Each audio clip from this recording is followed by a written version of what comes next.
Monsieur Jean-Marc Botouli, la parole est à vous.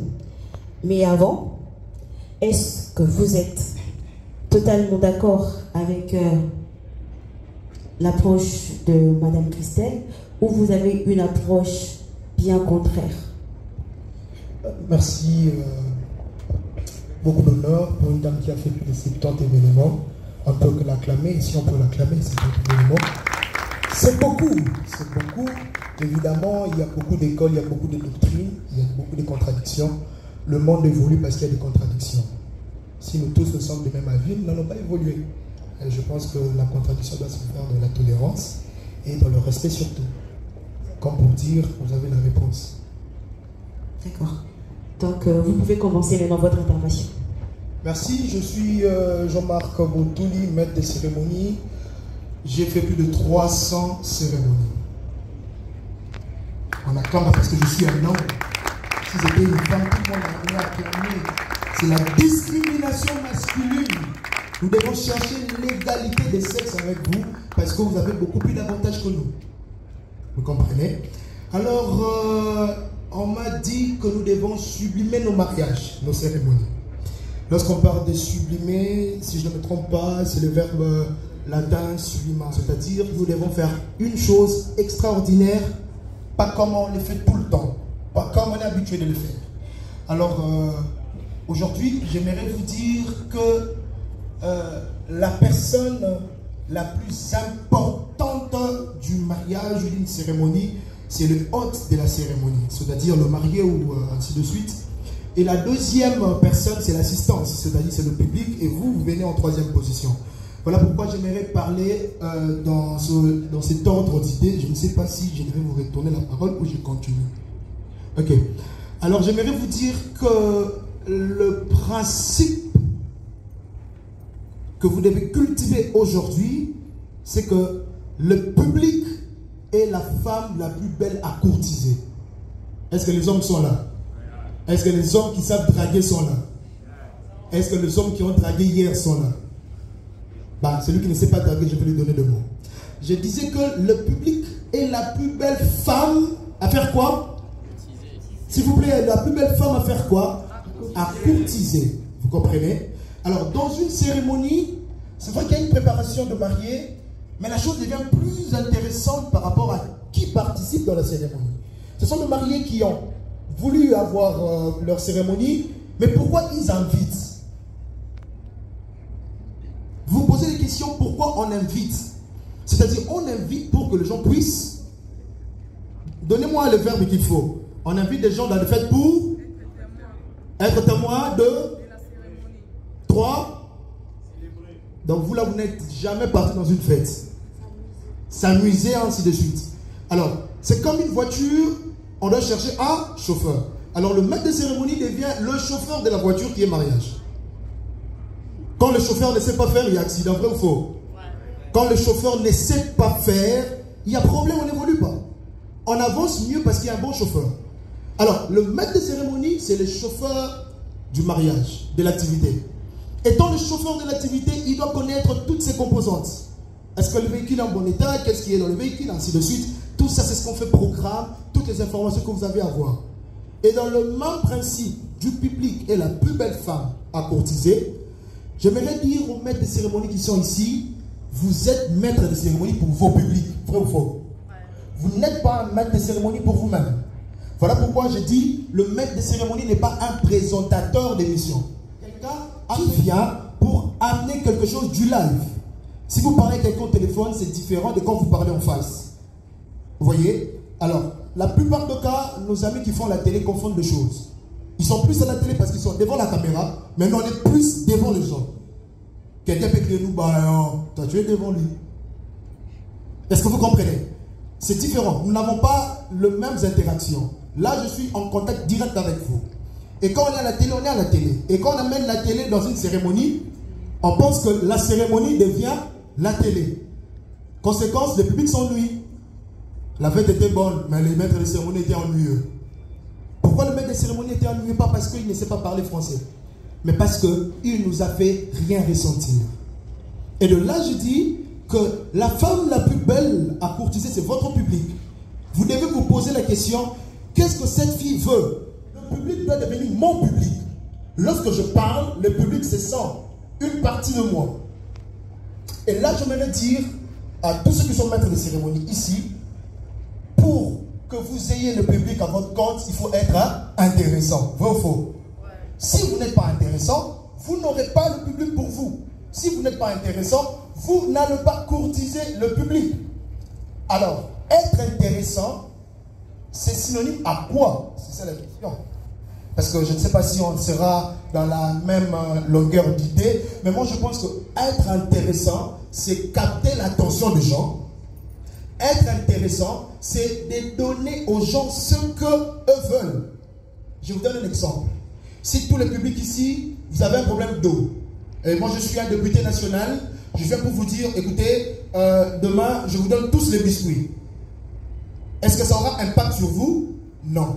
Mais lorsqu'il y a quelqu'un d'autre qui viendra vous dire, écoutez, demain, je vous donne tous des robinets d'eau. Est-ce qu'il y aura un impact sur vous? Oui. Pour dire qu'en réalité, vous êtes prédisposé à une certaine chose. Vous êtes prédisposé à une certaine émotion. Vous êtes prédisposé à avoir un maître de cérémonie de telle couleur.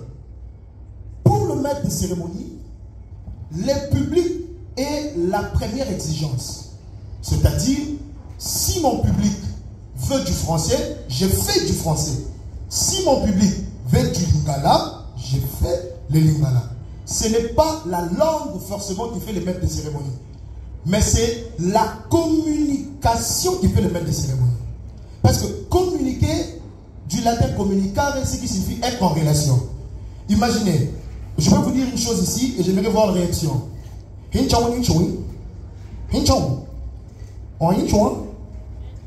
Bonjour monsieur. Voilà. Quand je dis tu as répondu? Non. Mais quand je dis bonjour, même que tu as répondu? Oui. C'est pour dire que la langue que je dois utiliser, c'est la langue du public. Je n'ai pas besoin de parler français si mon public est anglophone. Est-ce que je me fais comprendre? Je n'ai pas besoin de parler français si mon public est lingalaphone. Écoutez, il y a une meuf comme ça, tu la dragues, elle te dit, il y aura les... Pour qu'elle soit d'accord, il y a un lové au banini. C'est pour dire que plus tu entres dans le monde de ton public, plus tu as les résultats probants. Plus tu as le vrai résultat et plus tu es un maître de cérémonie efficace.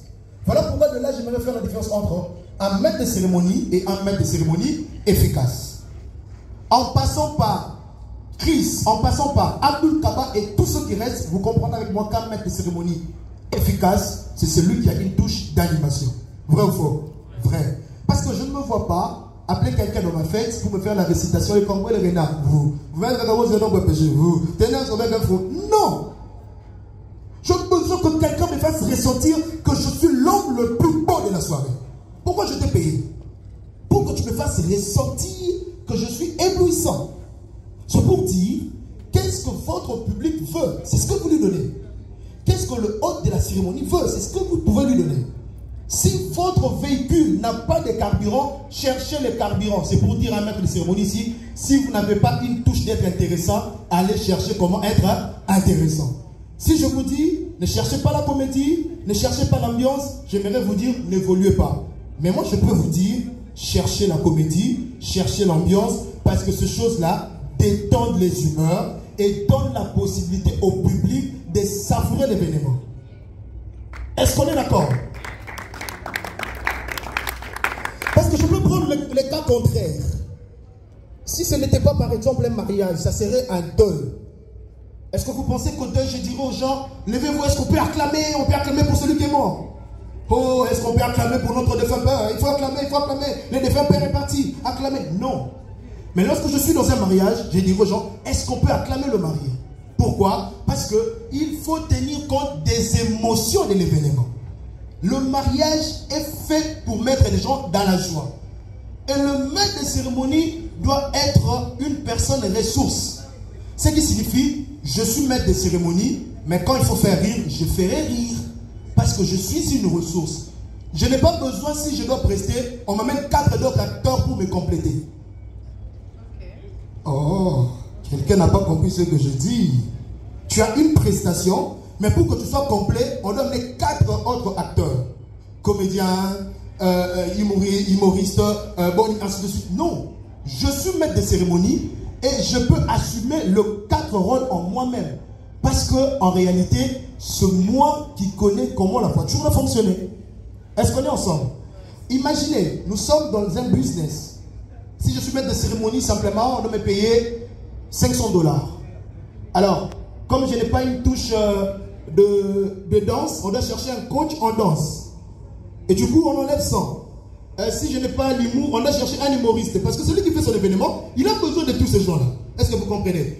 C'est-à-dire, votre cachet doit être un peu plus réduit pour ajouter d'autres prestataires.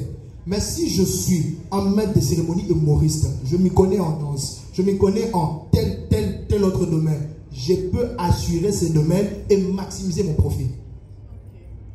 Et je pense qu'en cela, nous serons appelés les maîtres de cérémonie efficaces. Pour arriver à la fin, c'est que quand vous réunissez tout ce qu'une fille veut, et vous faites ça sous forme de promesses, elle vous dit oui. Même si vous allez escroquer cette promesse-là, mais quand même elle a dit oui. Je vais t'épouser. Oh! Cette nouvelle au XXIe siècle, c'est rare. Oui. Et lorsque votre public aussi a vu que vous avez tout ce qu'il faut pour vous donner son cœur, il vous donnera du cœur et ce genre d'acclamation que vous allez donner. Est-ce que vous comprenez?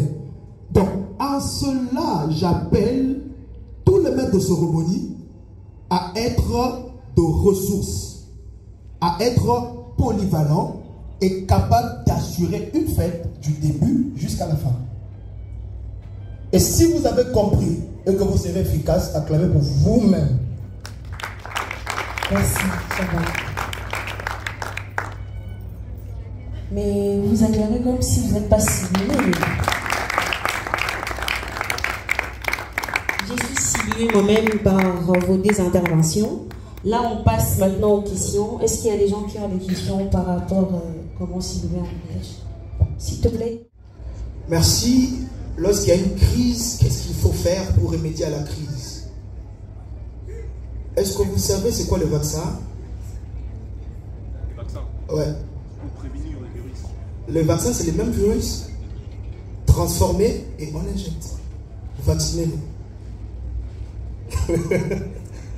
Prenez ce pourquoi ils réclament, transformez la réclamation et redonnez l'espoir à cette réclamation. C'est de la manipulation.